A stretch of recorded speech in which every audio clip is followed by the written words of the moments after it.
What's up, guys? Here's my promise video, because I did promise you guys in the last video that I was going to be doing a video letting you guys know if I'm having any, well, ejaculation pain anymore or not from my post-vasectomy pain syndrome that I ended up getting from my vasectomy 2 years ago. And if I have any pain at this current time, 42 days later from my microdenervation, the spermatic cord surgery. Okay, so kind of stupid I had to go through 2 different surgeries just to get the effect that I wanted, but here we are. Oh, and a pro tip for you guys out there.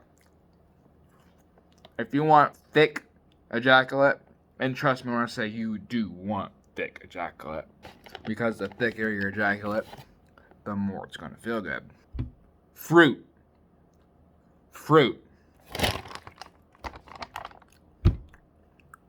Fucking fruit. Okay? Fruit.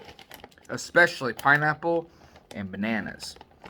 I fucking love fruit. I was about to say pineapple. I do love pineapple, but fruit way more. And I mean way more than veggies. I tear fucking fruit up. And actually, this is frozen fruit. This is healthier for you than canned fruit. And I even prefer frozen fruit over like the regular whole fruit you get in bags, like bags of apples or bag of oranges. I'm just a fucking weirdo, okay? There's just something about the frozen fruit. It just tastes so damn good. My favorite though is frozen grapes. Oh my god, frozen grapes are amazing. But yeah, fruit. There's some nutrient. I don't know exactly what it is. There's some nutrients in it that basically kicks the prostate into overdrive, I guess, if you will, to create more semen. So ejaculations are thicker, and you come a lot more, and it feels way better. Okay, so anyways, enough of that. So, now keep in mind, it's gonna be an extremely long video. I'm gonna, as I said in my previous vlog, this is gonna go into so much depth. All the stuff I went through, all the stress I went through, all the recovery I went through, all the pain I went through, all the surgery I went through, all the doctors I went through, all the bullshit I went through. And I'm also going to be providing pictures of my most recent surgery along the way later in the video. Everything I went through. My journey, if you will. First things first. For all the men out there that are planning on getting a vasectomy, keep in mind, now you probably will hear people tell you that the chances of you getting what's called post-vasectomy pain syndrome, for those that don't know what that is a syndrome that is from a vasectomy that used to, I'll get into that in a minute, used to affect only 1 or 2% of men that get a vasectomy. What it does is it causes extreme ejaculation pain. Yeah. Imagine your balls being squeezed to death so fucking bad. 15 out of 10 pain scale. Yeah. On top of the fact that after ejaculation, you'll have throbbing pain throughout the day as if you were kicked in the balls multiple fucking times. So when you're sitting there playing Call of Duty, watching Netflix, your balls are going to be hurting on a scale about probably 4 or 5 out of 10. Just hurting. We're talking about an after effect after ejaculation. During ejaculation is the worst pain, 15 out of 10. After you ejaculate, your balls will continuously hurt for hours to days to even weeks. It'll affect your sleep. Motivation for wanting sex is out the window. I was trying to do that, but epically failed. So if you get a vasectomy, keep in mind that there's a chance that you get that. People will tell you that it only affects 1 or 2% of men. False. It is now so common, and this is my urologist that did my surgeries for me. My urologist told me that it now affects 14 to 15% of men. So you have a 14 or 15% chance. If you go through a vasectomy, you have a 14 or 15% chance to get what I get. And trust me when I say, it is extremely fucking difficult to find a urologist that will do, well, microdenervation, the spermatic cord, the last surgery that I did. That, I hope you guys are ready for it, did completely cure my pain. I am literally 100% pain-free. I'm actually about 98 to 99% pain-free. I'll get to that in a minute. Also, I'm just keep that in mind. If you get a vasectomy, keep in mind you have a 14 to 15% chance of getting post-vasectomy pain syndrome. And there's only 3 different things that can cure the pain of that. Only 3. One is a reverse vasectomy. However, statistics show that is only if you only have a 40 to 50% chance of basically going back to normal. So this is why they tell you when you get a vasectomy, or if you're planning on getting a vasectomy, make sure that you are planning this to be 100% permanent. Okay? Just because reverse vasectomy exists doesn't mean you can be like, oh, I can get a vasectomy, whatever, and I can get a reverse. I don't know if I ever change my mind. Well, it's a lot more difficult if you end up getting pain after the vasectomy several months to years later, aka post-vasectomy pain syndrome. If you get that from the vasectomy, your chance then of eliminating your pain from ejaculation 100% is only 40 or 50%. If you'd go the reverse vasectomy route and try to go back to normal, which defeats the entire purpose of getting a vasectomy in the first place. So in other words, you might get maybe 60 or 70% pain free if you do a reverse. Okay, try to go back to normal, but it's never going to be the same. Surgery. So I had to end up going through. I hope you guys are ready for this. What's called microdenervation of spermatic cord. Now, there's a good thing, a bad thing of this. The good thing is, compared to reverse vasectomy, it is 95 to 96% chance of eliminating all of your pain from post-vasectomy pain syndrome. Clearly, those statistics aren't lying, because I am completely 100% pain-free. Well, like I said, 98, 99. Again, I'll get into that in a little bit. Ejaculation, no pain. Pain throughout the day in my balls, gone. Like, non-existent. It's as if I'd never got fucking surgery to begin with.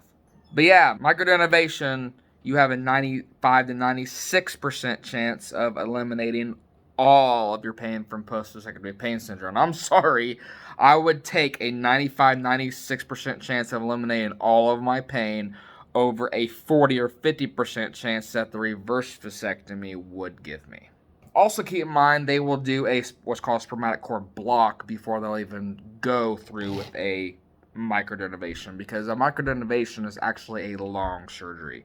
We are talking about an hour each testicle. That's how long microdenervation takes.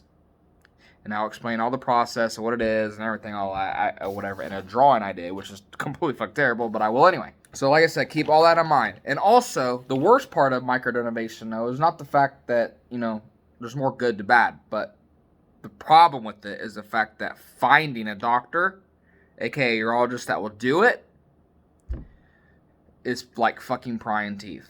And you will be extremely stressed trying to find a fucking urologist that will do it for you. Let's just say I had to go through 6. Yeah. In my state, I reside in the state of Indiana. 6 urologists. The first 5, let's just say I want to punch them in the fucking nose, right in the face. All they did is tell me, well, I don't know what to tell you. Or, here's a medication that could help. Or, have you ever thought about getting a reverse vasectomy? I would even bring up microdenervation because I came across it on Google and stuff. About possible, all the alternatives you can do for post-vasectomy pain syndrome and stuff. And I brought it up to them, the first 5, and you know what they told me? Good luck finding your urologist that'll do that. So you're telling me you know about it, but you're not trained or don't know, or just won't do it, or just refuse to learn? Are you serious right now? Bro, are you kidding me? Also, laugh it up all you want. I had to go through a psychic. Yeah, like I said, laugh it up. You won't be laughing when I explain to you everything that the psychic told me, though, and what ended up happening to me, though. You won't be laughing then. Let's just say that. But I had to go to a psychic to actually find the urologist that was going to do this microdenervation surgery. And I am so fucking glad I did. Because without that psychic's help to guide me in the right direction, I would have never found him. You know why I wouldn't have been able to find him? because I went on my health insurance website, and there's on the website, it shows every single urologist that accepts my insurance in Indiana. Trust me when I say I called every fucking phone number on there.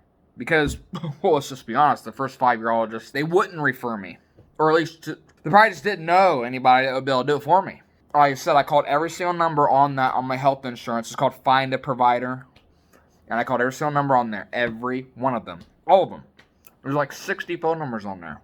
That's how stressed out I was. You'd be too if you had fucking ball pain, testicle pain. You'd be fucking pissed. You'd be fucking breaking shit. Stop eating news now. So, I called all of them. I left voicemails on every single one of their numbers, right? I shit you not. All of them. I wrote them all down. All of them told me that they will not, or they don't do microdenervation. Yeah. None of them.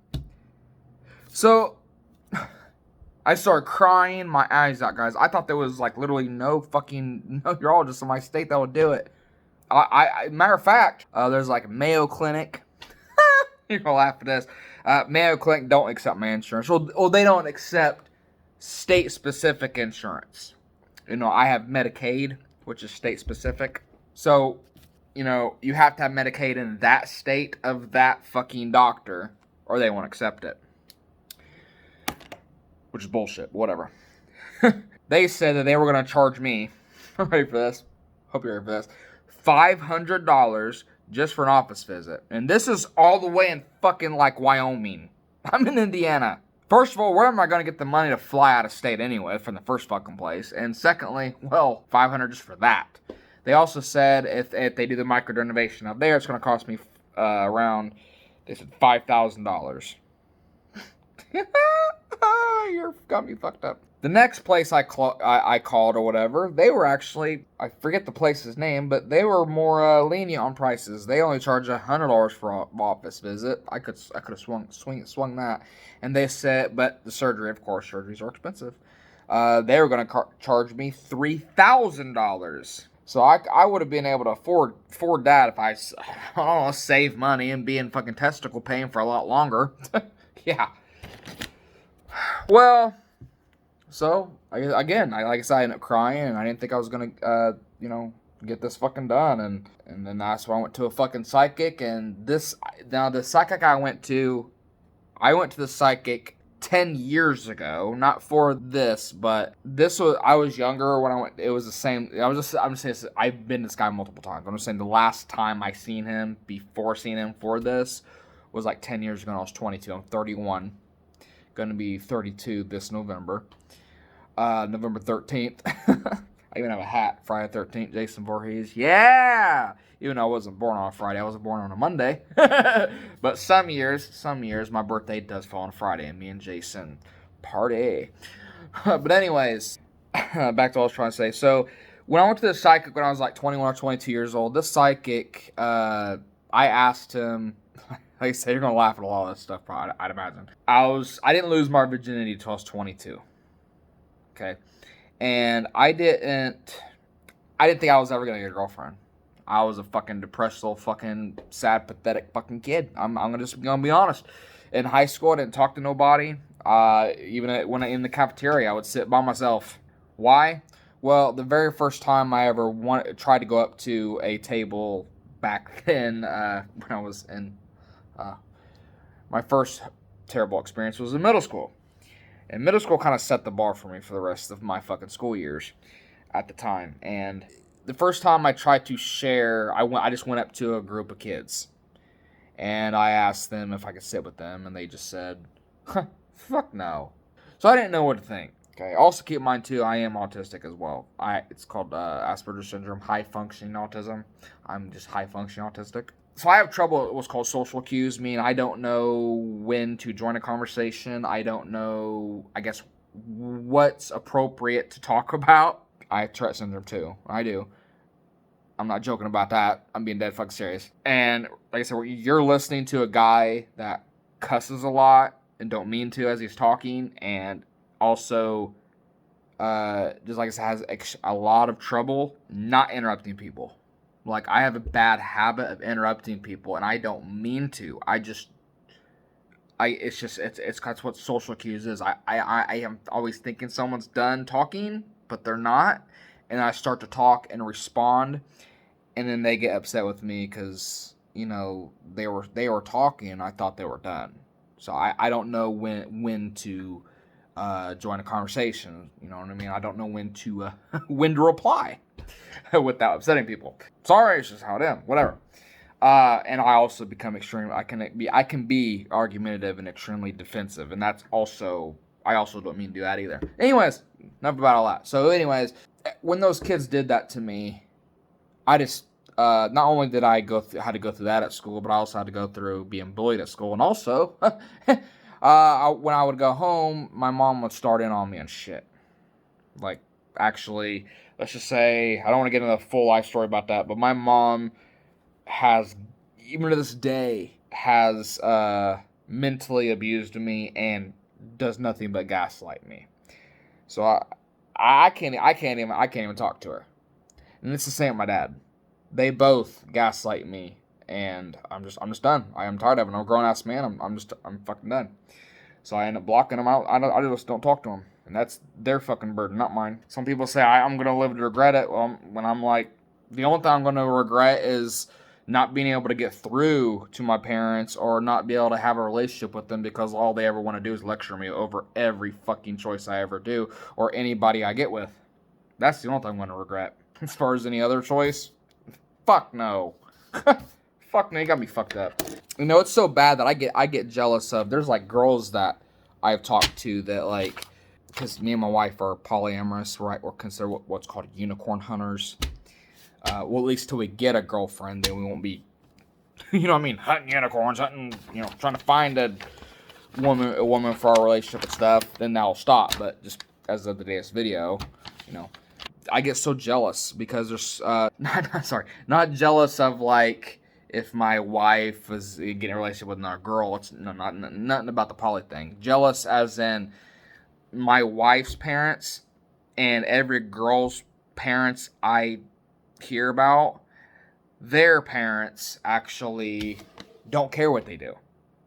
Like, they don't lecture them, say, oh, you shouldn't be doing that, it's a sin, that's bad, that's evil, whatever, Cody, you know, or whatever, and like refuse to help them if they continue that course of lifestyle. That's basically how my parents are. If this tells you anything, me and my wife, like, my mom picked me and my wife up from the apartment before we even had a car. She did it before, and we had a friend. It was one of Zoe's friends, stay here or whatever. And while we left, and then the first thing, swear to God, guys, the first thing my mom said to me as soon as we got in the car, first thing she said, Cody, what have I told you about letting other people stay with you? Do you even know that girl? Do you trust that girl? Like, getting all into my fucking business. Like, for one, it's not your house, Mom. It is not your fucking house. It is not your lifestyle. It is not your fucking choice. And it's none of your fucking business. Drop it. And my mom's not the type to drop shit.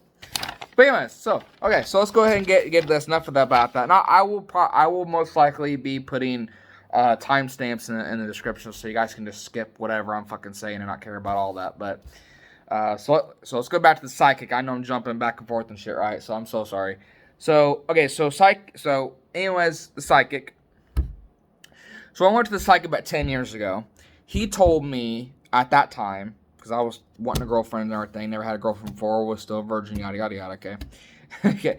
And he told me that I was going to meet a girl within a month. Okay.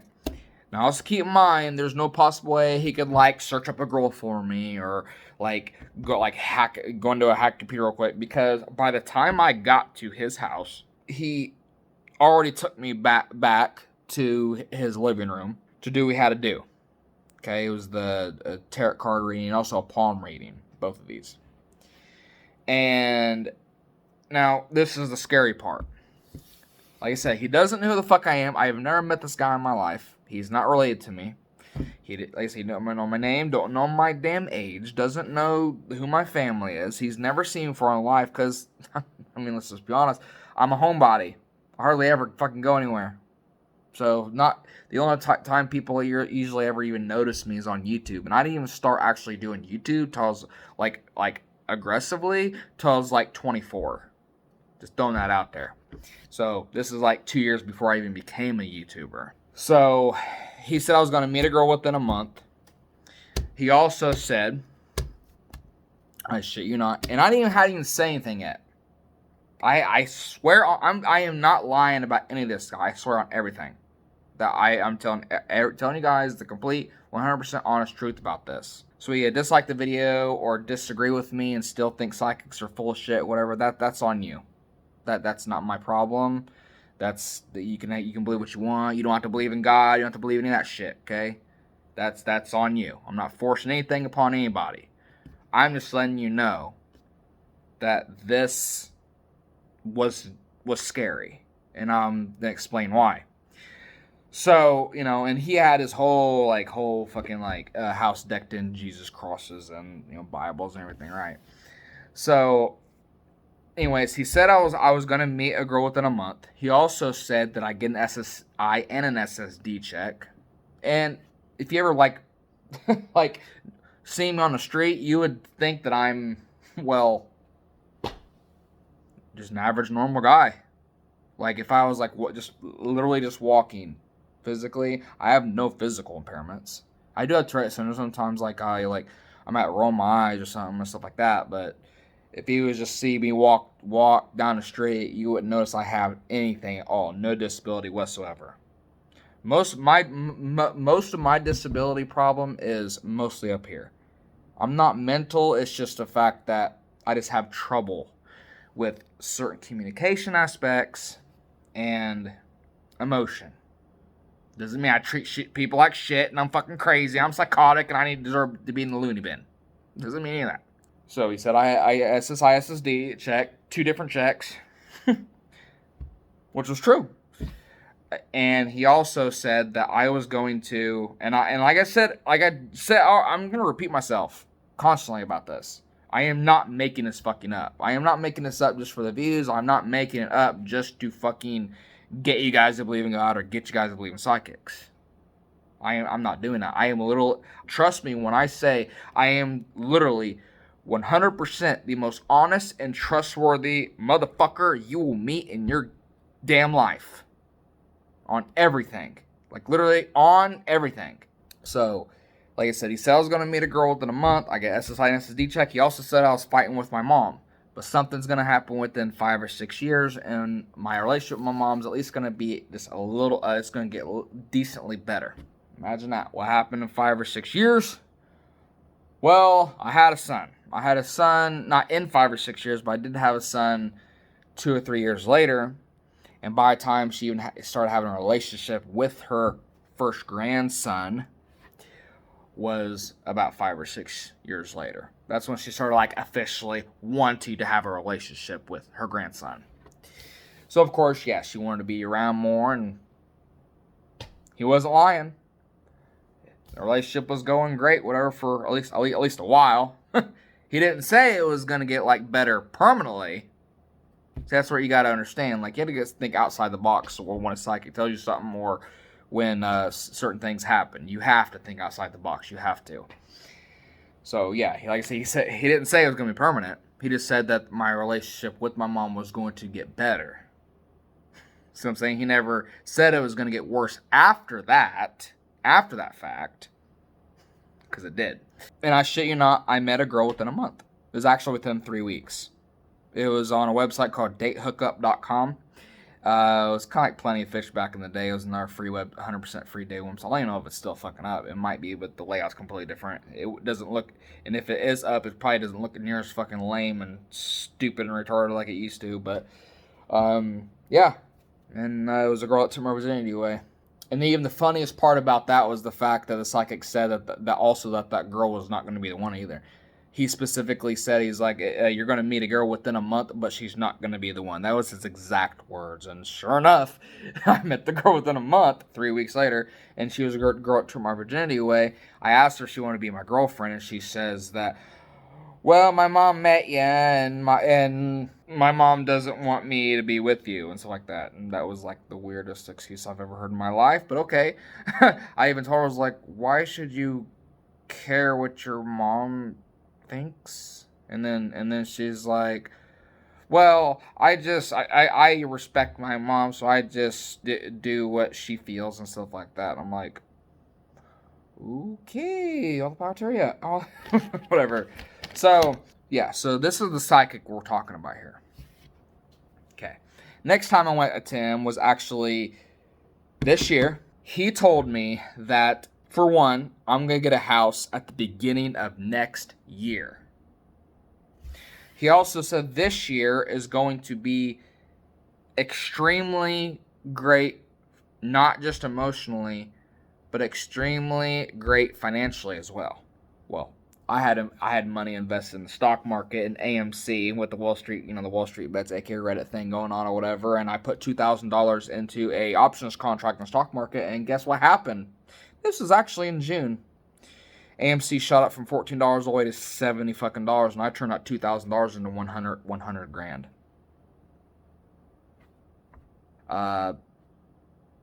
Again, he wasn't lying. Yeah. Of course, we have yet to see if he's lying about the house part, but he did say that we was going to get a house at the beginning of next year. Which reminds me, you're going to laugh at me for this. My dumbass, that $100,000 I made, I end up buying another options contract with it, but I bought an options contract too soon. It was going to expire too soon, and I lost it all.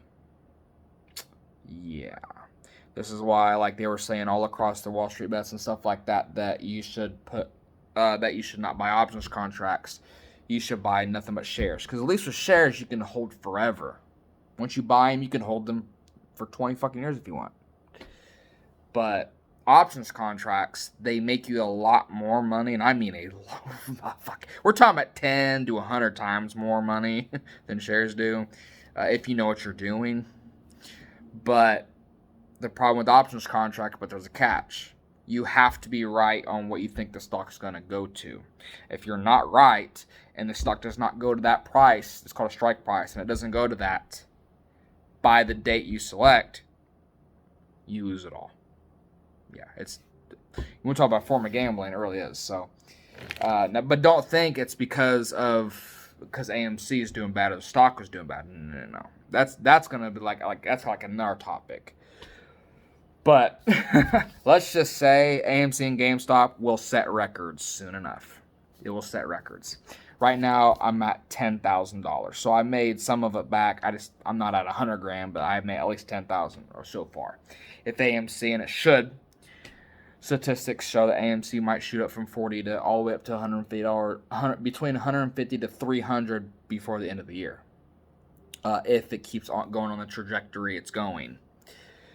Hopefully that happens, because then I'll just make that $100,000 back. Yeah. And, of course, then the psychic will definitely be right, because he said we was going to get a house at the beginning of next year. And I would have enough money for it, because he also said this. He also said that we were going to get a $120,000 house for only 6 years, $70,000. And he also said we're going to get out of state. Which is crazy that he says this, because I always wanted to get the fuck out of Indiana. This damn state's too damn boring. I always felt like I was born in the wrong state. Trust me when I say I fucking hate country. I hate it. I absolutely hate country. I do not like country. Rascal Flatts is an exception. I love that group. I love that band. But any other country, trash. It's fucking trash. Every single song you listen to is all nothing about boots, cowboys, and trucks. This doesn't even interest me. Like, no. Just no. I'm a fucking Metallica, Slipknot, Mudvayne, Korn, Slayer, Megadeth, Static X. Like, that 5 Finger Death Punch, Ozzy Osbourne. That's my shit there. And of course some rap too, like fucking Eminem and Hopsin and Tech Nine. Tech Nine's my absolute favorite. MGK, like him too. So anyways, so I'll go back to what I'm trying to say. So this is the cycle we're talking about. The reason why I'm talking about all the psychic shit is because he's like, I see that you've been going through a lot of stress, and you're having a lot of trouble finding an appropriate doctor for the situation that you're trying to cure. He's like, do this. He's like, I want you, he's like, to go to Bluffton, Indiana. I'm like, why Bluffton? He's like, go to Bluffton, Indiana. He's like, you're going to get there. Once you get there, the first hospital you see on the right-hand side, go to that exact hospital. He said, go in there, tell them, look, I have a testicle pain, and I don't know why. He said, don't tell them that you had a vasectomy. Don't mention any of that. He said, what they're going to do, they're going to give you an ultrasound. Then after this ultrasound, they're going to refer you to a urologist that's also around the area. It might not be in Bluffton, but it'll be like around that city or a city around it in that vicinity. He also said after that, he said they're going to refer you to a urologist, and this urologist, he said, you will be completely pain-free within 3 months after what the urologist does. The psychic didn't tell me what this urologist was going to do. I just knew that there was microdenervation, reverse vasectomy, and epididymectomy. I don't know if I mentioned earlier, but I definitely can't go the epididymectomy route because if you do an epididymectomy, that can actually kill the blood supply of your testicles, and it can kill off your testicles. Like, literally kill them. Meaning, like, you might even have to remove them out of your body. You have to supplement the testosterone in your body, because I don't know if you knew that or if I mentioned it earlier, but also 90% of a man's testosterone, aka his sex drive and his ability to grow muscle and stuff like that, is all in his balls.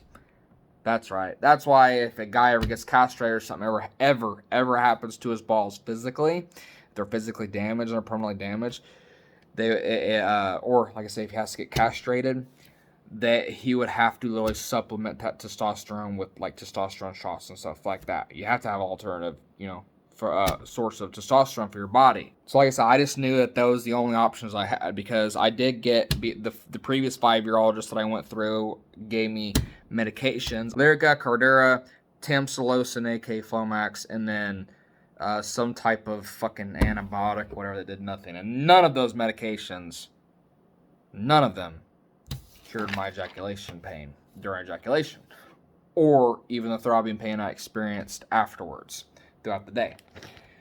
So, anyways, I asked the psychic. I said, so should I make an appointment or do I just go straight to this hospital? He's like, no. He's like, actually, the sooner you do it, the better. He's like, if you can just get in your car and head straight there, then your chances of getting cured completely, whatever, will be pretty high. Well, of course, I couldn't go that same day. It was like 5 to 6 in the evening. It was a pretty far drive. So we waited till the next day, and do what he said. I shit you not. The outcome. I shit you not. So we drove all the way there, got out of the car, went straight in that fucking hospital door. Told them what the psychic told me to tell them, or whatever. I remembered or whatever. It's like, yeah, I'm having really bad testicle pain, and I don't know what's causing it. They asked me, it's like, well, did you hurt yourself physically, or like land on them wrong, or do any type of sports that caused the injury? And I'm like, no, I just don't know. They're just really hurting. And you had to play it dumb, of course, because that's what the psychic told me to do. So when I did all this, they said, okay, we'll just have a seat, yada yada yada.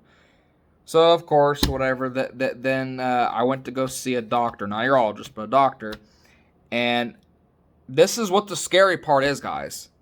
Everything the psychic said in detail happened. That's what's scary. He told me to go to the hospital, the first hospital I see as soon as I enter Bluffton, Indiana. The first one I see on the right-hand side. He didn't tell me what road to take. He didn't tell me what the hospital name is. He just said, from here, go straight to Bluffton, Indiana, and then the first hospital you see on the right-hand side, go to that one, and tell them what I'm going to tell you to tell, and they're gonna take you back, and they're gonna do some scans. Then after the scans, they're going to refer you to a urologist, and then that urologist will cure you. I shit you fucking not. Everything in detail, back to back to back, that the psychic said was gonna happen, happened. 100% what he said happened. Went to the hospital, told them. Lady said, have a seat. Went to see a doctor. The doctor said, well, we're going to do an ultrasound of your testicles and just to see what's actually going on. Keep in mind, the fucking hospitals here in my city that I'm living in Indiana here or whatever, there's only 2 hospitals here. They're fucking so lame. They wouldn't even do a fucking ultrasound on me. They wouldn't do any scan for me. The only thing they fucking told me is, well, that's not our specialty. We can't help you with ball pain. We can give you have you ever just think about taking an ibuprofen? Oh my god. So anyways, back to my story. So I went all the way to the Bluffton, Indiana fucking hospital. They did the fucking ultrasound scans. Went back to the room. A lady came in. I'm like, all right, we have your ultrasound scans are back. We see that you do have a few hydroceles on your testicles, but they usually don't cause pain unless the hydroceles are extremely big, or if they're like on a vein or something. She said, but according to the ultrasound or whatever, that's the only thing that we see. We don't see anything else wrong with your testicles. But just in case, we're going to go ahead and refer you to our urologist all the way in Fort Wayne, and you're scheduled to see him. That's what I did. Went to go see him or whatever, and the first time I seen him, he said that at first he thought I had a sperm granuloma, because on the left, he checked me and examined me and stuff like that. He checked the back of it, and he felt like a lump, whatever, like in the vas deferens tube, and I'll show you the diagram in a minute. And there was a lump there, so he was going to schedule me for an epididymectomy. A partial one, not a full, partial. I'll get into that in a little bit. So he was going to do that at first, right? And then when he scheduled it for me, I called in, and I'm like, this is after I left, and I drove all the way back to the city I live in. And I called him back, and I'm like, okay, I just want to make sure. I received a comment from like a vlog I did on my YouTube channel, and he said that an epididymectomy might make my pain worse. And also, I'm having pain in both of my testicles, so are you doing an epididymectomy on both of them? And he kind of got, this doctor kind of operates really weirdly. And what I mean by this is, like, he got so upset with me or whatever, and instead of, he told the nurse to tell me this. He didn't get on the phone himself. He told the nurse, she's like, the doctor said that if you're going to be so concerned about the surgery, then he changed his mind about doing the surgery, and he's not willing to do it, and he doesn't need to see you back in the office. So I freaked out. I was freaking out. I was like, oh my god. I started crying my eyes out, guys. I started bawling out and freaking out. I'm like, oh my god. The only urologist I finally found that was willing to help me, 6 urologists, and it took the 6th one that was gonna go as far as to even go through a surgery to help for my pain, and now he's gonna just not fucking help me. So guys, I started crying my eyes out. It was so bad, I was having suicidal thoughts. Like, that's literally like the extreme I was going through, guys. How much testicle pain I was going through, and how my limit in my mind, what I had to go through. So I was freaking out. I was like, oh my god, I'm just going to the fucking hospital here or whatever. As I was like, babe, please fucking drive me down there, whatever. I'm going to have to get in the hospital as an inpatient, whatever, because I'm about to harm myself. I can't fucking do this anymore, whatever. no other doctor was willing to help me but him, and now I have no doctor that's gonna be fucking help me, because every urologist I ever seen before him fucking just gave me excuses and just wanted to give me fucking medications, and none of that shit fucking worked, and all they want to tell me is I don't know what to tell you, and just not fucking help me. Well, sure enough, we got about halfway down the street to the hospital, and the doctor called me back personally. He wasn't even the nurse this time. It was he personally. And I was crying. I was crying my fucking eyes out. So, whatever. He's like, all right. He's like, look, tell me exactly what's going on. So that's what I told him. I told him when I was like, well, I read a comment online, the epididymectomy might make my pain worse, whatever, and I'm having extreme pain in both my testicles, not just one. Yeah, he said, first of all, when it comes to that comment, whatever, he's like, I'm not going to help you if you're just going to be a type of person that gets online and tries to be your own doctor and, tries to figure out what's wrong or whatever. And he's like, and if you're reading comments from other people that said they went through this similar stuff or whatever, well, they're not you. And he said, did they examine you? Did they touch your ball sack? Whatever. He's like, did they feel around your testicles to see what's wrong? Whatever. Are they the doctor? And I said, no. He's like, exactly. He said, everyone's different. He's like, I'm not going to help you if you're just going to freak out or whatever. And we're not going to go, I don't go through this with my patients. He's like, if you're fucking serious about surgery, then let's be serious. Whatever. I'm the doctor. I went to schooling for it, whatever. I am not going to argue with patients or argue with people over it. So you either go through with my recommendation or nothing, but I am willing to hear what you have to say on everything. So after that, I explained to him, I was like, well, okay, so I started crying or whatever. I was like, well, thank you so much. I thought you're the only one or whatever that would help me or whatever. And he got really smartassy with me. He's like, exactly. He's like, you did tell me that. You said there was 5 other urologists that wasn't willing to help you, and I was the first one that was willing to help you. He's like, so stop crying. He's like, I'm going to help you. I'll still do the surgery, but you need to tell me exactly what's going on. So I told him, I was like, well, the reason why it's confusing me is because when you first examined me, you felt the left testicle felt like there was a lump in the back of it, right? On the right testicle, there is no lump, but I am having extreme pain in the right testicle during ejaculation. It's like it goes back and forth. I don't have ejaculation pain on both of them at the exact same time. Sometimes I do, sometimes I don't. One day I might ejaculate, both of them hurt at the exact same time. The next day it might be the left one that fucking hurts only, and the left one might hurt for a whole week, and then it'll switch. Then the next week, the right testicle's hurting for all fucking week. They never hurt at the exact same time.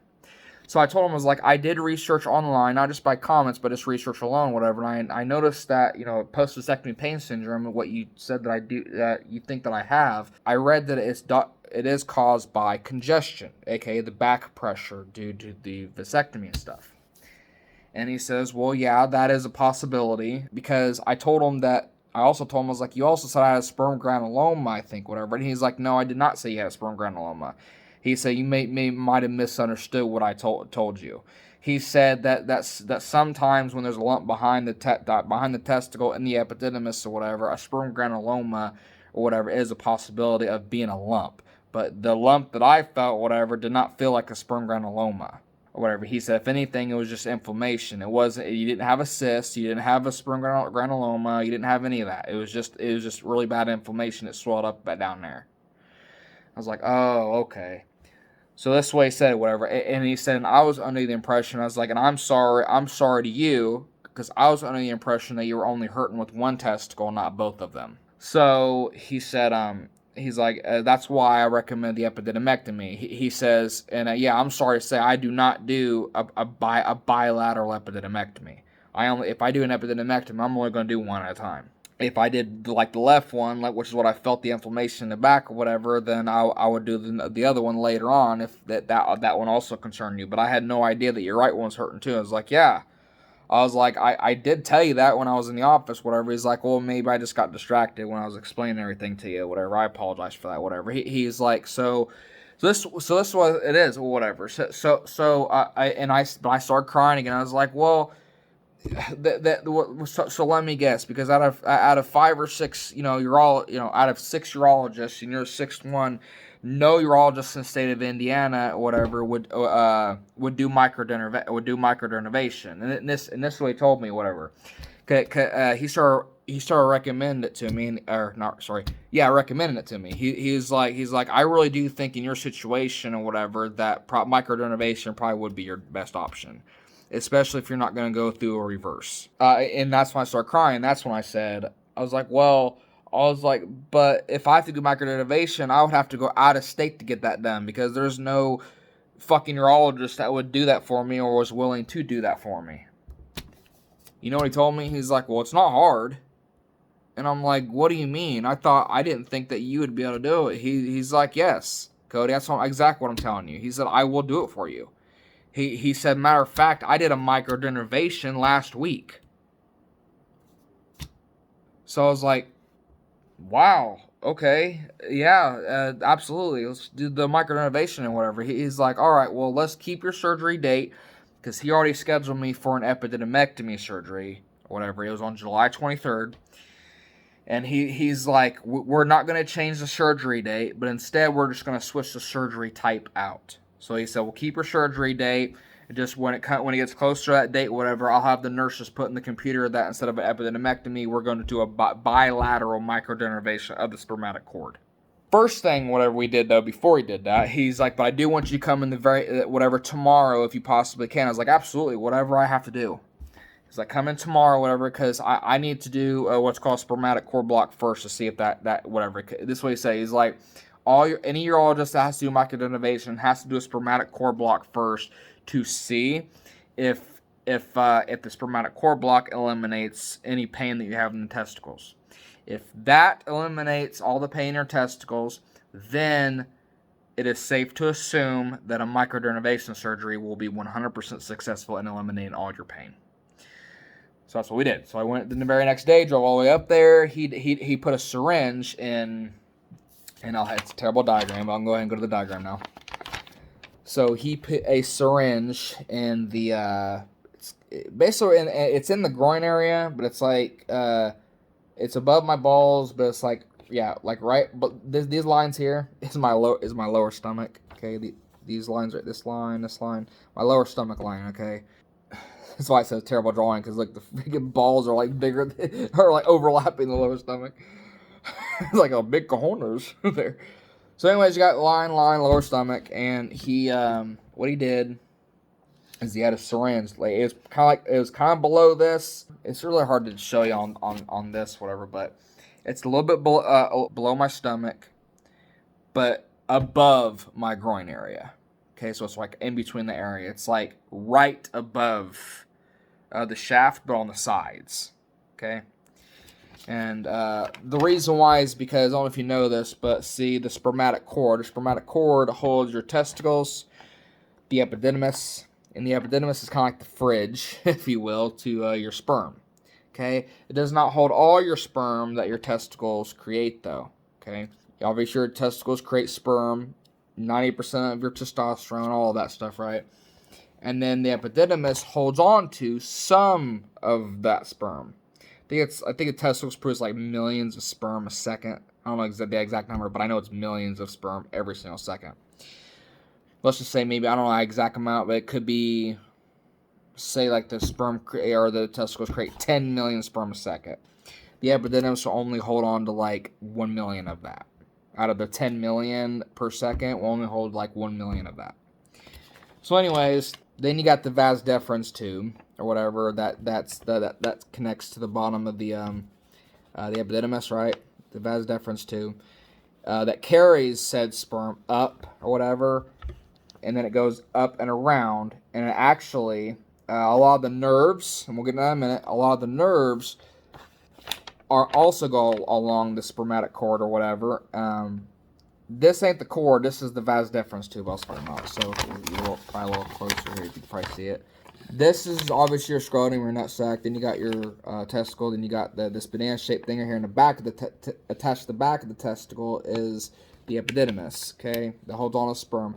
During ejaculation, sperm comes out of that from the bottom of it, and then travels up the vas deferens. A vas deferens tube, it's kind of like a vein, whatever. It's a smaller, smaller tube, up or whatever through, and then actually goes up and like around the side of your torso on your stomach, and then it goes. I think it's up and over or below the bladder. Then it goes into the prostate. The prostate then mixes semen. The prostate creates semen, which is what is the white stuff that comes out of your penis. Believe it or not, fun fact, 90% of the volume of the white stuff that comes out of your penis is the semen. Only 10% of that is the sperm that gets women pregnant. Those itty bitty tadpoles. You have to actually look at the damn puddles of cum on the ground or wherever the fuck you came at, okay, to actually see the itty bitty tadpoles. Sometimes you can't even fucking see them because the white stuff that comes out is like so thick or so like creamy or whatever, gravy. Like you can't even actually fucking see the sperm at all or whatever. They're sometimes microscopic. But anyways, but you can see them if you like really fucking stare at it. You can see like they're like strands of white, kind of like tapioca pudding. Like it was a little brown fucking thing. It's in tapioca pudding. It's kind of like that. Like you'll see like itty bitty strands of streaks of white, and those are the sperm. Whatever. So anyway, so out of the testicle, whatever. Yeah, up and around, whatever. Then it goes to the prostate, which is like in the middle of your body, and the prostate creates the semen via the seminal vesicles. So the prostate mixes its semen with the sperm from the testicles, and then via pelvic contractions, which are PC and BC muscles or whatever, pelvic contractions forcefully shoot all out at once like a fucking bottle rocket, okay, out of the penis. All a vasectomy does is you cut this vas deferens in half, basically. They cut it a little bit toward the lower stomach or whatever. That's why I said it's a terrible drawing, but it's actually like down here. If these testicles were a lot lower on this drawing, a lot lower or whatever, they would like cut it like right there, right before it even reaches the stomach or whatever. So that way, when during ejaculation, all it does is when the sperm comes up, it gets stopped right there. And either A, it leaks out, and then the body absorbs it again, or B, it can stop right there, then come back down. And then worst case scenario, if it ever does that, sometimes you can get a sperm granuloma or like a lot of sperm getting trapped down there and stuff like that, which I thought I had, but I guess I didn't. Anyways, back to the spermatic cord block. So I'm just saying that's what a vasectomy does. When the sperm goes up, gets trapped, so the sperm cannot finish going all the way around the whole route, aka root, whatever, and then come out of the penis to get women pregnant. The only thing that ever comes out of the dick is the white stuff still. You still have white stuff come out of your dick, you just want to have the itty bitty tadpoles that get women pregnant that comes along with it. So all the white gooey stuff still comes out. As if... In other words, a woman will, if you mention you had a vasectomy, a woman will never know you had a vasectomy. You can come inside her with all the white stuff, and yeah, you won't get pregnant. So, anyways, you got the scrotum here, right? And I should have drew it all the way around, but you see how like over here's a better example. It's this blue pin line, right? Okay, this blue pin line. This is still your scrotum, ball sack, which are pubic hair, right, or whatever that's surrounding, your testicle, epididymis, and vas deferens, along with like all the veins and everything, right? Well, your nut sack is part of what's called a spermatic cord. It's like layer upon layer. You got your nut sack, then you got the spermatic cord. Then within the spermatic cord is what you see here: the testicle, epididymis, vas deferens, veins, nerves, etc., etc., etc. So the spermatic cord itself is like in between what you're seeing in this drawing. So you see the nutsack drawing here, and then you got the testicle. Well, around the testicle, whatever, is a spermatic cord, and this spermatic cord leads or whatever all the way up, and this includes the nerves, or wherever it leads all the way up and around the sides of your stomach And then the nerves from the spermatic cord actually travel from there to the spine. And then obviously from the spine all the way up to your brain. So when I explained all that to you, whatever, I'll get into a detail, whatever, what that means. So when you need a spermatic cord block, it's just, I think it's 10 cc's. I don't know exactly what cc's, but it's just so much. It's lidocaine. It's lidocaine. And it has an effect that completely numbs pain. So what they do is what he did is he put the syringe or whatever, like, that's why I said right above my groin. It's not on my groin. It's like it's kind of where a man's fupa is what I call it. Like, you know how a woman has a fupa, fat upper pussy area. It's the area where your bush grows, basically. That's where I'm talking about. Except for a man, I call it a fat upper pelvic area. A man can have a fupa too. It's just, I guess it's just called different. So, but yeah, it's yeah, where your bush grows, and right in the middle of that area, on the sides, like not directly in the middle, but on the sides a little bit. So it's like I said, it's right below your stomach, but like right here and then right here. So I said the balls are drawn way too fucking high up on this fucking drawing, but you know what I'm saying. So anyways, so what he did, because he took a syringe of lidocaine, he put it into that area, and how he said it, he's like, I'm blasting it right now, whatever. He's like, I'm blasting it, because I thought it was gonna hurt. It didn't hurt at all. The syringe was pretty long too, and I thought it was gonna be painful when he was gonna put the syringe right into the spermatic cord, whatever. But it didn't hurt barely at all. And whatever, he's like, see, it wasn't that bad, whatever. He's like, I'm blasting it right now. I'm blasting it. So yeah, he was what he said, he was blasting it with lidocaine in the spermatic cord, and all that lidocaine was actually seeping down, obviously, into my nutsack, whatever, you know, surrounding the testicle and the nerves and everything, right? So here's the weird thing. See, he said that it should work pretty instantly. He said within 5 minutes, I should be pain-free. The thing is, I wasn't.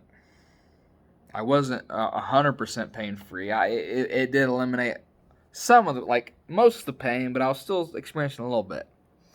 Now, also keep in mind, too, I did mention earlier I'm autistic, right? Now, how my autism works is I have a low tolerance for pain. Low tolerance. So someone like me, if any pain reliever would have to work, it's going to take a minute to kick in. Or I'd have to take a lot more than what I should for it to even start doing anything, unfortunately. Well, he said it's going to work within 5 minutes. I was in that doctor's office for 45 minutes, an extra 40 minutes. So we went back to his back office and started talking to him because he wanted to make sure that it was working. If it was working, then he was going to proceed to do microdenervation. If it wasn't working, obviously he wasn't going to do the microdenervation. Well, at first, what he asked me, he's like, is it working? And I'm like, I don't know, I can't tell, whatever. And I said, as you know, I told you before, my ejaculation pain, as well as my testicle pain, usually only starts once I ejaculate. So it's extremely difficult to know for certain if it's working or not, because I don't really have ball pain right now. Whatever, but it's like, I don't know. It was really hard for me to answer this with a direct yes or no, obviously. But as we were talking about everything, it finally started kicking in. Before we even left the office, it finally started kicking in. I'm like, okay, now I notice. Like, because for some weird reason, my balls started hurting. But then after they started hurting, they started subsiding, and then they literally just stopped completely. But it took 45 minutes for this to work. And I was like, I don't know why it took so long. He's like, yeah, that is kind of weird, whatever. Most patients I do that with, whatever, it should only take about 5 minutes. Whatever. For you, if it 40 minutes, that's kind of it's kind of extreme. I'm like, yeah, I don't know why it took that long, But yeah, it's working. I had no pain right now. He's like, all right, well, we'll go ahead and schedule you for microdenervation. We'll just switch out the epididymectomy, and then we'll do the microdenervation. I'm like, cool, right on. That's what we did. Now we're going to get into, well, the shit I went through with it. But, hey, at least the psychic I went to, he wasn't wrong. So that's what's scary. When you have somebody that has an ability like that that tells you whatever, that, hey, this is going to happen exactly in detail. You're going to go to this hospital. This lady's going to do this for you. They're going to do scans for you. You're going to refer to this urologist, and you're going to be completely pain-free within 3 months after whatever this urologist is going to do for you. He said that all in exact detail. And it happened exactly every detail that he told me happened. Every step of the way. Every step he said, all of it happened. Step by step, in order. That's enough to scare the fuck out of you and question everything that you believe in. Now, granted, I'm not going to get into all the fucking this religious shit, but let's just say that I do believe in God, but I'm the type of person where I am not going to say that I'm a Christian. I am not going to say I'm a Catholic. I'm also not going to say I'm a Judas, Jew either. Why? I also don't live my life 100% by the Bible either. I know better. Kind of like, because I am not going to end up like my parents and lecture every fucking person I meet on their life stories just because the Bible, that was written by man anyway, said it's evil, or it's sin, or it's wrong, or it's this, because God said so, and the Bible is God's word. When if you actually research about it, the original scriptures was actually written in Hebrew. And did you know this? I bet you know this, but the word homosexual was never supposed to be put in the Bible. It was literally translated wrong. Matter of fact, homosexuality was not even, the word homosexual was not even added to the Bible until 1940. The scriptures have existed for over 2,000 years. We've had so many revisions, and the Bible has changed so many damn times. Yeah. So that's why I don't believe every fucking thing the Bible says. Some of it I do, but not all of it. Because it is not, I repeat, not 100% God's word. Because it has been revised and changed. They say nothing can be added. My mom would always say it to me. Cody, God did say homosexuality is wrong. It's sin, yada, yada, yada. You were misinformed. That's Satan, yada, yada. Like, oh my God, Mom. Like, these people go to college and they research. They have literally hundreds of Bibles from different countries. And the original fucking Bible was from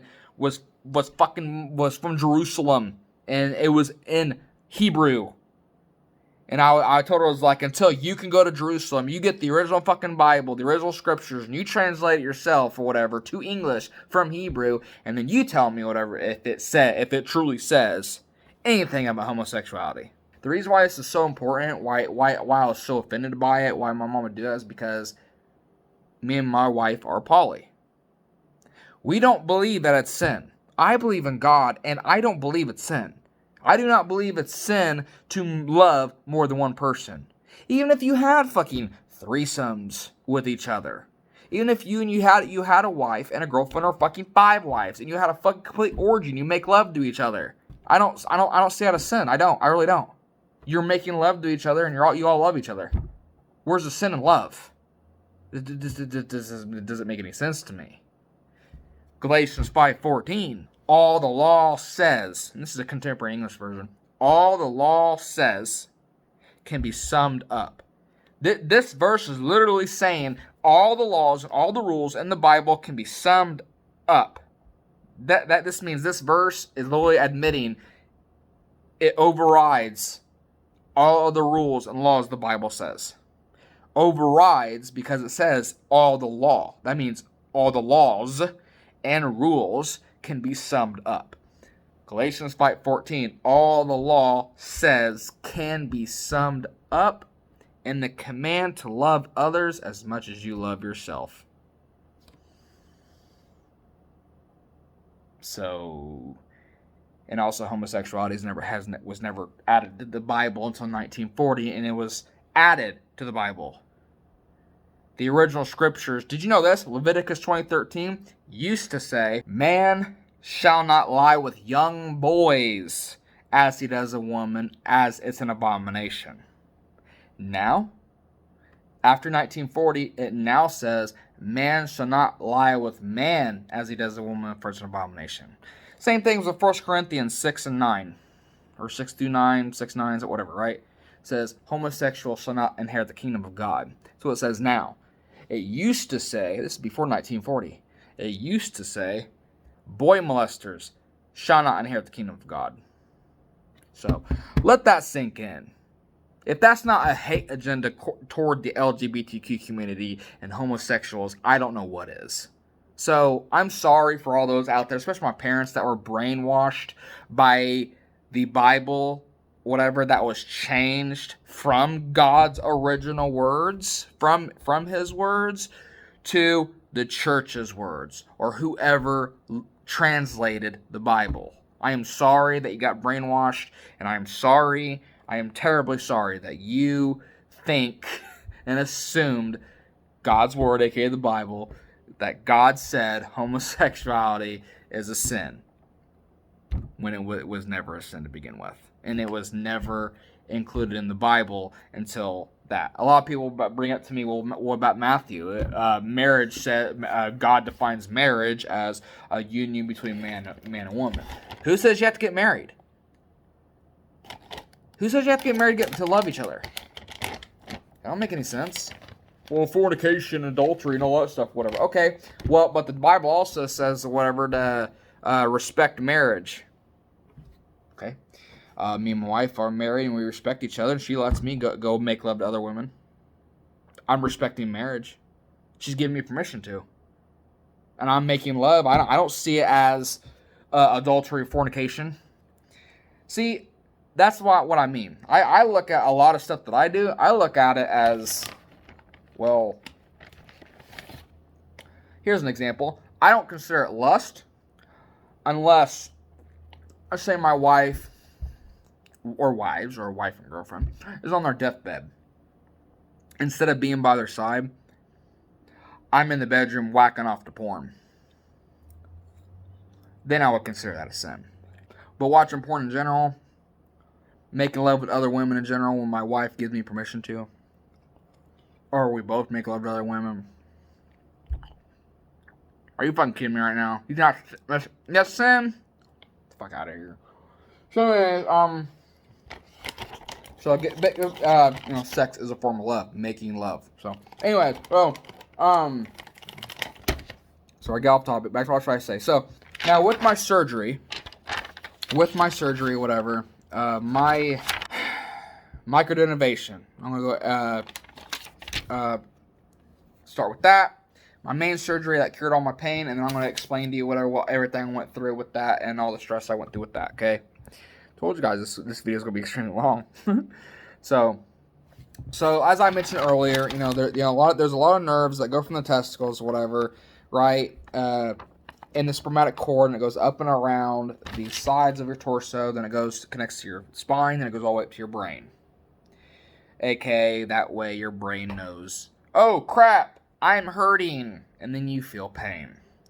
All microdenervation is basically what the vasectomy does. Like I mentioned earlier, with the vasectomy, if you cut the vas deferens tube off, sperm cannot travel all the way up and through the prostate to get women pregnant. Okay, it gets stopped midway, and it doesn't come out. Microdenervation is the same concept, except instead of cutting the vas deferens cord, you're cutting the nerves in half, and you're actually pulling all the nerves out. Yeah. You're cutting the nerves in half, on each side of the spermatic cord, and you're pulling them out from the bottom of the spermatic cord where the balls are, and you're pretty much pulling them all the way out of your body. And that's what microdenervation is. Now, you might be thinking, oh no, well, if you do that, then you won't have no feeling in the shaft itself. So when you have sex, you won't be able to feel anything. No.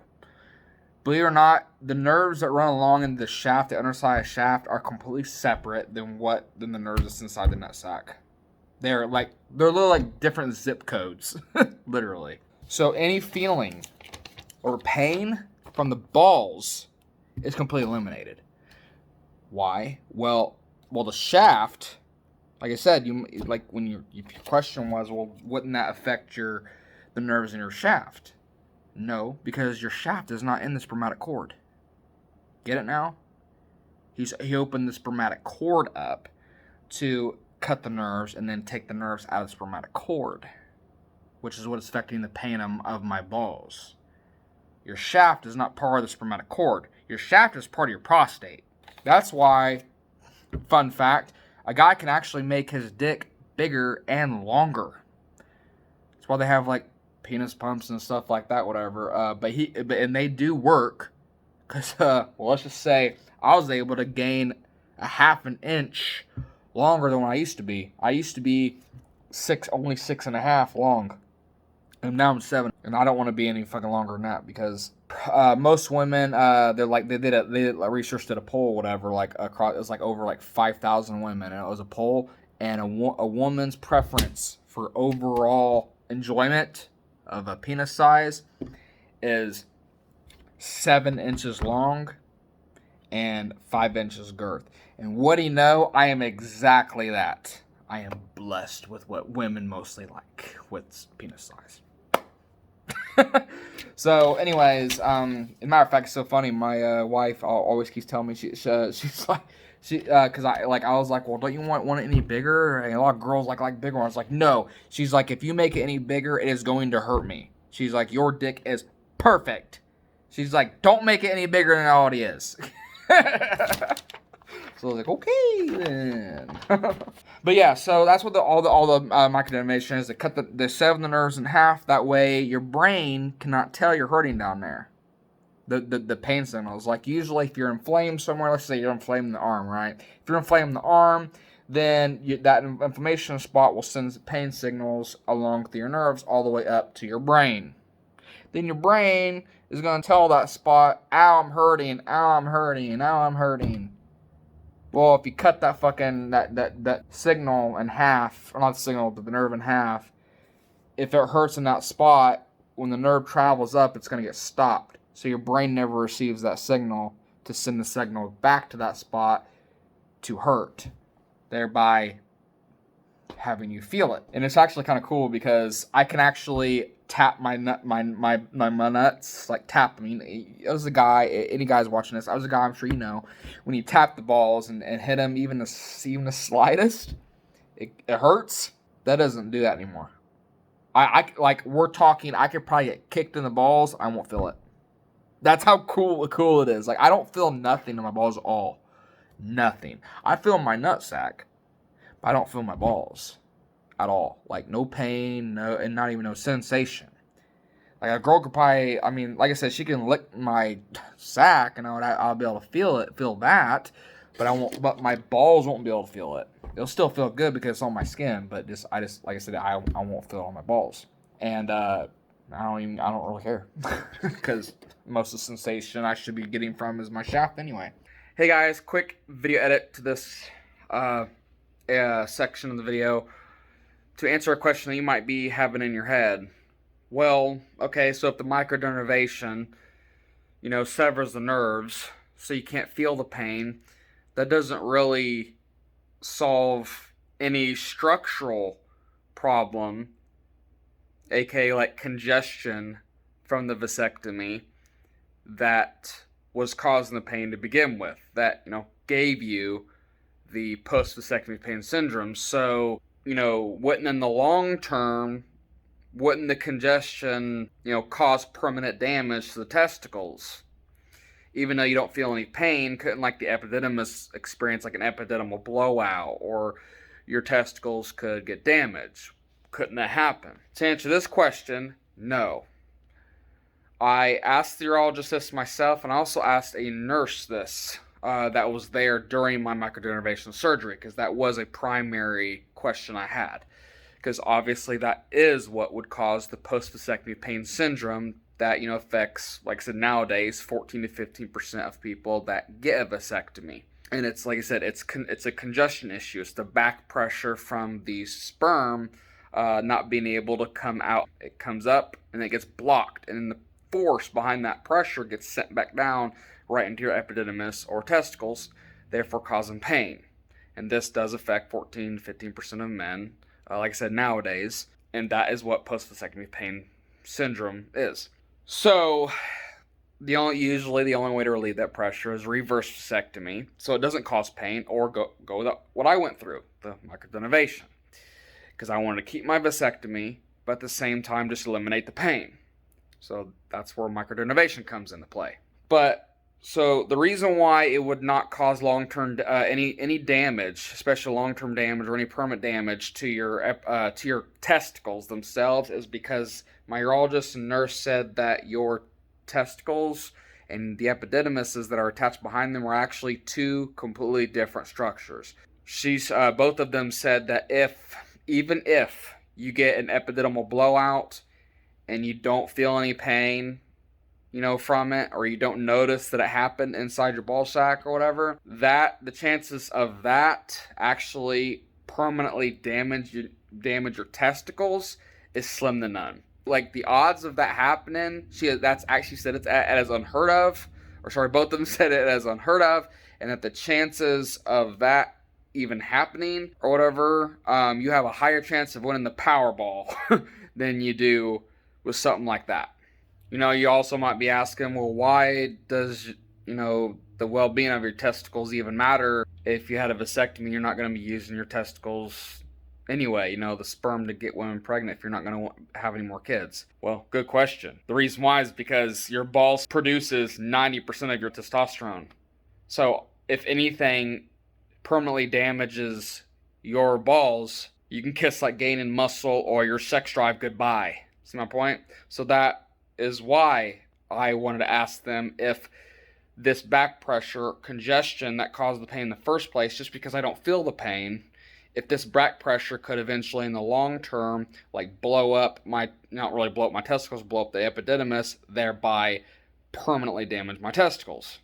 That's why I asked them that, because if that even happened, it would kill my sex drive and would literally, my testosterone's just gonna go out the window. Thank goodness it won't.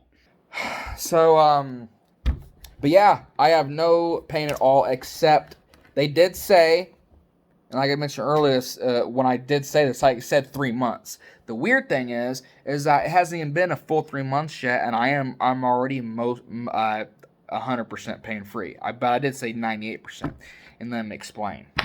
Maybe this is what the psychic meant when he said it's going to take 3 months. It's just weird that the psychic told me 3 months or whatever. Then I go to the urologist, and the urologist said it was going to take 3 months. So that's also scary. See what I mean? Like I said, everything in detail, everything, numbers, when, what they're going to do, everything was in order. Everything he said in order actually happened in order to me.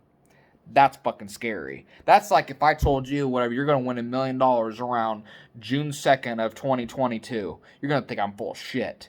And then when June 2nd, 2022 comes around or whatever, you fucking do a scratch off and you win $1 million. What are you going to think? What would you think? Would you think that, I don't believe in psychics. Oh, that psychics is full of shit. Would you think that? Exactly. Case in point. So as this drawing I was trying to say earlier with the spermatic cord, right? The pain in the spermatic cord, because that's where it hurts. If you get kicked in the balls, the pain is diffused. It radiates from the balls all the way up to your lower stomach.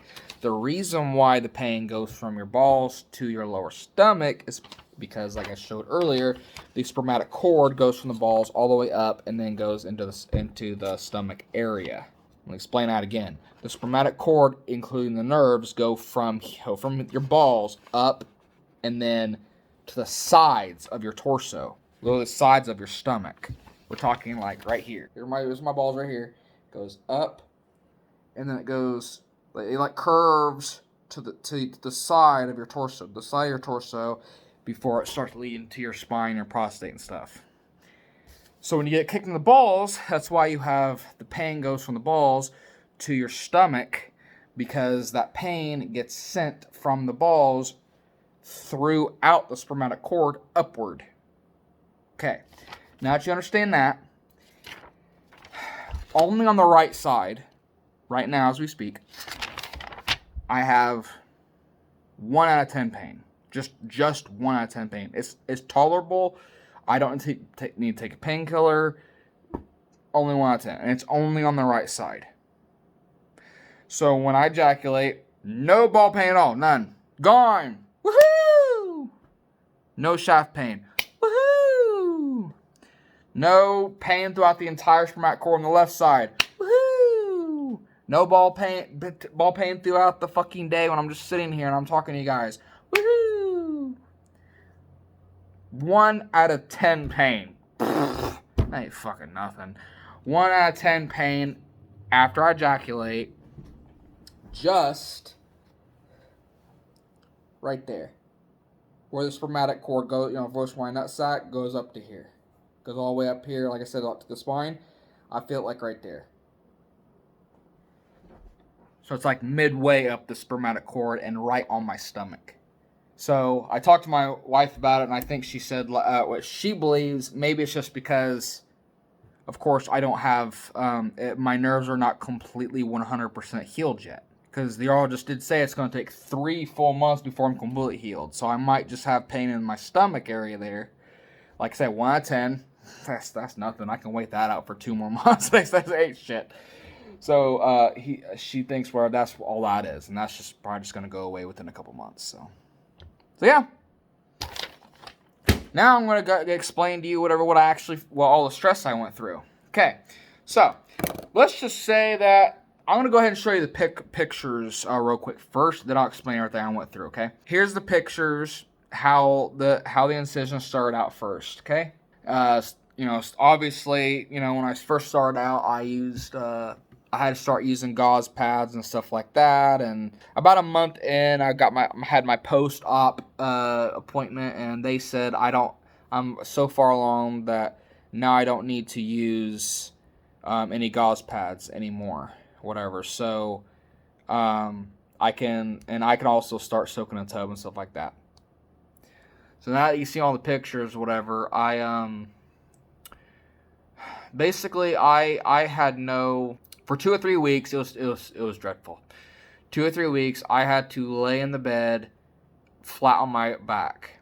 What sucked about that is that, let's just say after about just 4 days alone, I started having extreme lower back pain. You would too if you had to lay completely flat on your fucking back all day, 24/7, for 3 weeks straight. It was not fun.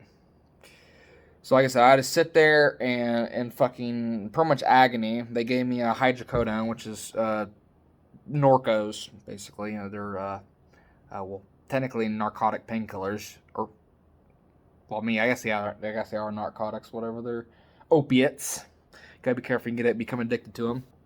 But they only gave me enough for about a couple weeks. This could be because right after the surgery, I'm probably gonna have obviously a lot of pain because just went through surgery. Obviously, gonna have some fucking pain from inflammation and shit from surgery, and the cuts and shit inside of my body. So they end up using butterfly tape and dissolvable stitches. They didn't use any regular stitches at all, which was extremely surprising. I obviously had to watch out to make sure I wasn't bleeding too much. I didn't have any yellow liquid discharge coming out of it, any pussy type of liquid coming out of it, because obviously that's a sign of infection. Oh yeah, and they also put me on Keflex, which is basically an antibiotic. That was only good for 1 week, not 2 weeks like the painkiller was. So it was actually only 5 days worth. Surprised they didn't give me more of a supply than this 5 days worth. It was 5 days worth and no refills. So I'm assuming I just assumed that was going to be enough. So, and trust me when I say I'm not even at the worst part of the stress of the recovery yet. I'm not even scratching the tip of the iceberg yet. So, obviously that's already fucking pretty bad. Having to lay flat on my back for 2 or 3 weeks straight, not being able to get out of bed at all. My wife even had to make all the dinner. I had to clean the house. I had to feed the cats. I had to do everything on her own, even take out the trash and everything. We're talking everything by herself. Feel bad for her. Well, I guess that's not really, too bad. Like, especially for people that just get their own place, they would have to do everything by herself anyway. But I don't know, I don't think she was used to that. So, or have ever experienced something like that. Do for her and for someone else that is unable to do anything. So yeah, like I said, she had to cook dinner, bring me food all day and time. If I wanted a snack, and trust me when I say, a man's got to eat. So I became extremely fucking hungry. 3 meals a day was not enough. So when she went to the grocery store, she had to get like some extra snack foods for me, chips and sometimes some ding dongs and stuff like that for me. Cause yeah, need something. Obviously need something. Thank God, we have an Xbox Series X and a PlayStation 5, whatever, and 2 custom built computers that I built myself, 2 custom built gaming PCs.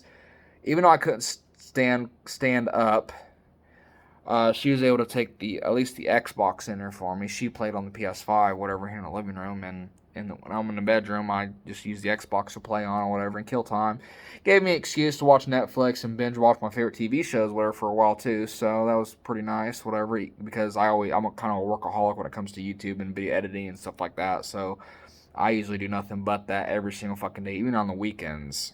Honestly, I'm kind of surprised I never experienced burnout half the fucking time.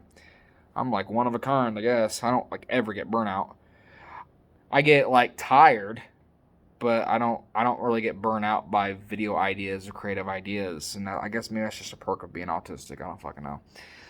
So, because we are called creators on YouTube, so that's kind of cool, whatever. Especially my gaming channel with 112,000 subscribers and a silver play button award, so that kind of speaks volumes so far, at least, So, let's get back to the topic at hand. So, when it comes to showering, look like a Chinese guy. Showering. So not only does she have, they call it dressing. So you have it's gauze pads with medical tape that surrounds the gauze pads on the incision sites and stuff like that. And she had to go to the store at Walgreens to buy more of that. Like actually 2 boxes worth. That's how many I needed. Yeah. 2 boxes worth of medical tape, or not medical tape, 2 boxes of medical tape too. Forgot about that. Yeah, so it was about 4 rolls each, because each package contained two rolls of medical tape.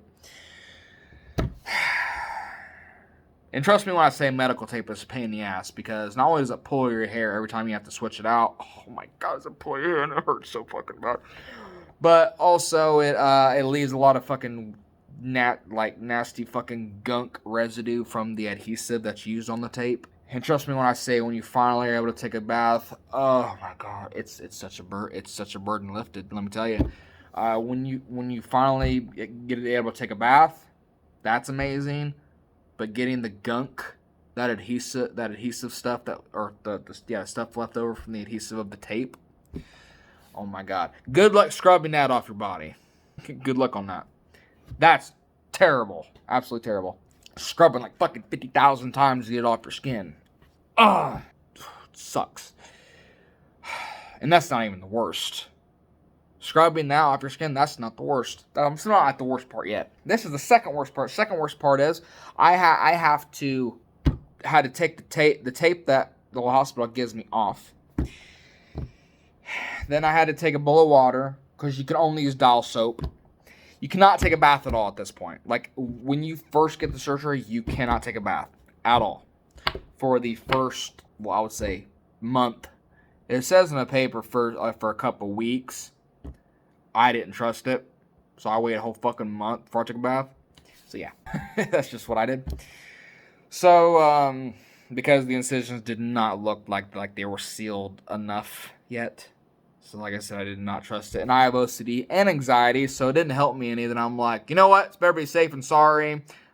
And I'm obsessing about this. I don't want anything to happen to the incisions. And I pretty much babied my incisions and waited longer before I was able to take a bath. So yeah, after the first 3 days of your surgery, you're able to take a shower.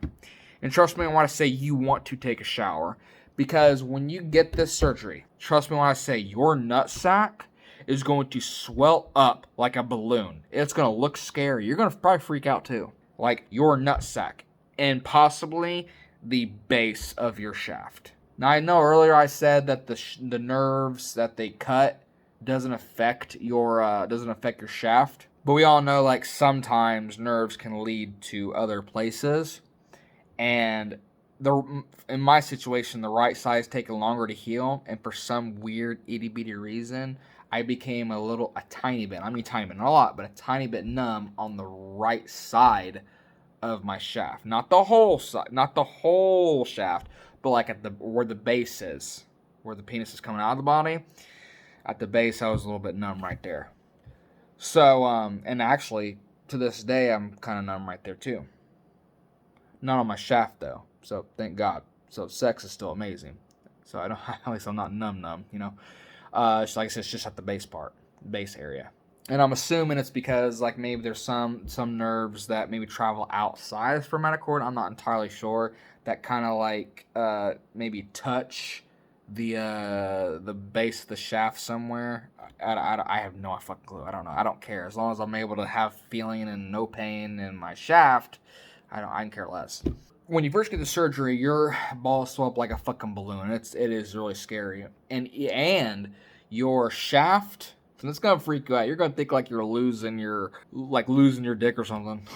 Fucking scared the hell out of me. Your penis is going to shrink like a motherfucker, and I mean it's going to look this small. Yeah, like this short. It's going to shrivel up like it's scared to death. Like I said, after the surgery, it's gonna shrivel up, whatever, really. And also, I don't care to tell you all this because I'm a fucking grown-ass man or whatever, so I don't give a shit what you think. But I'm a grower, not a shower, anyway. So if you're one of those guys that like are naturally big when you're soft, then this ain't gonna apply to you, okay? But if you're like me and you know your dick is like 3 inches long when it's flaccid, and then becomes 7 inches or longer when it's hard, then this would apply to you. Okay. So yeah. So with me, of course, when my dick was flaccid, my dick shriveled up from like 3 inches all the way up to like half an inch. It was like so fucking small, whatever. And so my balls were swelled up so fucking bad, like a fucking balloon. I thought something was wrong. Now the problem with this swelling is the fact that, this is what I mean by trust me when I say you're going to want to take a shower for sure after your first 2 or 3 days. If you don't, this swelling of your nutsack is going to cause jock itch like you have never experienced in your life. And I'm not talking about any jock itch you've ever had. That's why I am not exaggerating. We're talking the area between your thigh, your inner thigh, and your nutsack is going to burn and hurt so fucking bad from all the sweat and moisture collected down there just because your nutsack was ballooned and trapping all of that there. It is going to sting and it's going to hurt bad. You are probably going to go, like when you're going to get in the shower and actually wash yourself and try and don't scrub hard. Definitely don't scrub hard. But when you try to like wash up right there in that spot, when you have the jock itch I'm talking about, oh my God, it's enough to almost make you scream, make a grown man cry. It was, oh my God, and not even not even jock itch and in between that area either. We're talking jock itch behind your testicles too. Like it feels like the back of your ball sack is blistered. That bad. And it didn't help any that they told me that all I could use was Dial soap. Dial soap not only dries my skin out, I understand the antibacterial aspect of it, and that's the only reason why I could use it, but I didn't like it because it dried my skin out. And you do not want to use a soap that dries your skin out where in a jock itch area. It's only going to make that skin dry out more and blister and fucking hurt more. So yeah, be prepared for that. For those of you that's going to go through microdenervation. So, I start drinking some more now. Okay. Okay, so anyways, with the gauze pads, I had to take the gauze pad and my medical tape off. Then I had to get a bowl of water, a warm water with the wash rag, and dial soap inside of the bowl of water. Well, I didn't really keep the bar soap in there. I just rubbed it and then put a lot of the the soap inside the water. Okay, so then I took the water, wrung it out completely because they say you cannot soak it. You cannot, and you also cannot use too much soap either. Yeah, so you gotta be extra careful. Then you wring it out, then you dab it. Just dab it. Can't rub it either. You dab the incision spots where you had your surgery. Okay. Then after that, then I had to put a brand new gauze pad and medical tape back on the incision spots again. So now, keep in mind, this is already 2 gauze pads with medical tape being used. Already 2. The one I originally had, I had to rip off of me because, well, it pulled my hair and it hurt. Then I had to let it sit on the toilet to dab it, to clean it. Then I had to put a brand new medical tape and gauze pads on the incision sites. Again, aka a brand new aka dressing on both of them. Then I had to get in the shower. Okay? Because, like I said, they say you cannot soak it. You cannot get it soaked. You cannot have a fuck ton of water soak them, and you also can't have a lot of fuck ton of soap hit them either. Because of the risk of infection. Not only that, but when I come to wash my hair, they said I can't use conditioner. I can use shampoo, can't use conditioner though. Can't use any type of conditioner that stays I guess in your skin. I don't know why the fuck that matters down all the way there, but whatever. So I had to experience my scalp being dried. That was fun. So I would have to stand in the shower and do this with my hair forward. Most people get in the shower and they do this. They have this faucet behind them, and they do that with their hair. I had to do the opposite. I had to face forward toward the faucet, and then I had to wash my hair this way, bend completely fucking over, and then wash my hair that way. Just so the fucking water would not drip from my head all the way down my body onto the incision sites, obviously. Granted, yes, I had dressing there to protect them, but again, like I mentioned earlier, I have OCD and anxiety, so I don't want any fucking water or any soap hitting down there at all. Because it's dressing and medical tape, it is just tape and gauze. Water can go right through that shit. It only acts as an armor just a tiny bit. After that, then when it comes to soap, that was the most fun. When it comes to washing my actual fucking body, I can't use Dove. That's why I usually use Dove body wash. I'd use soap again. And I had to, I had to kind of, in the shower, I had to do this. I had to, put my hand on the wall under the faucet like this, and then, wash like this. I had to fucking do the actual gymnastics in the fucking shower to wash my body. Just so the water would not drain down the incision spots. I had to do everything I possibly could to stop water and shampoo from draining and hitting down there. Yep. Oh, and once I got out of the shower, I would have to put a third brand new gauze pads and medical tape right back on the incision site, because obviously the gauze pad and medical tape, aka the dressing that I use in the shower, is now completely soaked. So I gotta take that off, literally ripping my freaking hair off onto my damn body again, which extremely hurt. And then I had to put a brand new, fresh, dry dressing, aka gauze pad and medical tape, right back on the incisions again. So basically, every single time I got in the shower, every single time I would have to use 3. The gauze pad and medical dressing, aka dressing, that I have to take off first, clean the incision sites. Then I have to put on a brand new, fresh dressing on the incision sites. Then I get in the shower, trying to make sure the water's not hitting down there, because water can still go right through that dressing. Once I got out of the shower, dry off, then lay in the bed for maybe about 5-10 minutes. wait on most of my body to dry just a little bit, then fucking take that dressing off, and then put a completely dry dressing back on.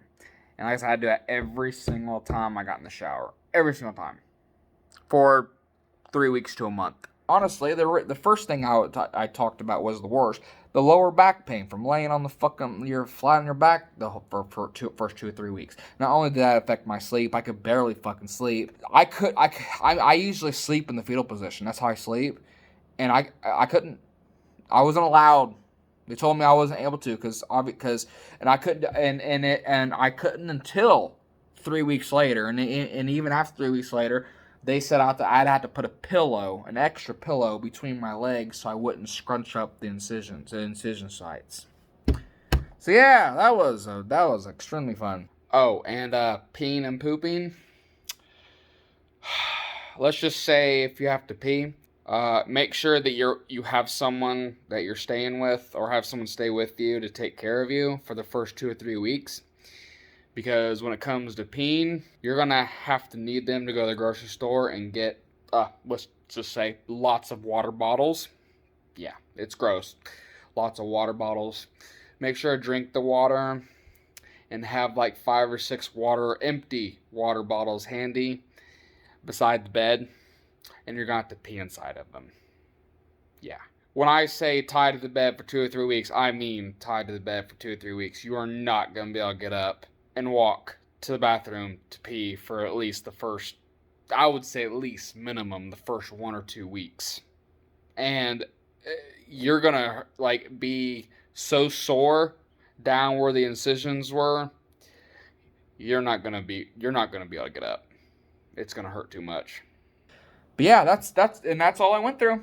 So, told you guys it's going to be a long fucking video, almost a 2-hour fucking video. I could have made this into a damn movie, but, you know, of course I don't have different scenes, just me to sit on camera and talking a lot. I could have done different camera angles, like, from the side, whatever, like, you know, pause it like this, and, you know, do that and stuff like that. But, you know, I didn't really think about it because I'm thinking about other shit and shit like that, you know what I'm saying? So, of course, you know, we're going to go ahead and end the video there. I know it's extremely long, and I know most of you is probably not going to watch this entire video, but if you do, and if you enjoy me, and if you are subscribed to my gaming channel, and you like everything that I do, and every fucking vlog video I do, and every fucking, just overall creative video, idea, whatever I do, then maybe you will watch it. I don't fucking know. I have no idea. iPhone, iPod, whatever. You know what I'm saying? Okay, so... But yeah, so that's what I went through. No, literally 99% pain. I'm most likely going to be 100% pain-free at the 3rd month, which I have 2 months left. So about November. So hopefully by my birthday, that'd be amazing. November 13th could be completely pain-free at all. Like no pain on the lower stomach portion. You know, that'd be awesome. But like I said, it's not so bad right now. Like I can probably ejaculate 20 fuck times right now, and I wish I could. I can't ejaculate that many fuck times in a single day. But I could probably do that right now, and I'll only have a 1 or 2 out of 10 pain in my right, like I said, the right stomach area, and that's it. And that's completely tolerable. I can handle that. As long as I don't have to use painkillers and fucking have to go through another surgery and all that shit. I don't care. We Gucci. We Gucci. So yeah, talk to you guys later. Peace out, and I'll see you in the next one.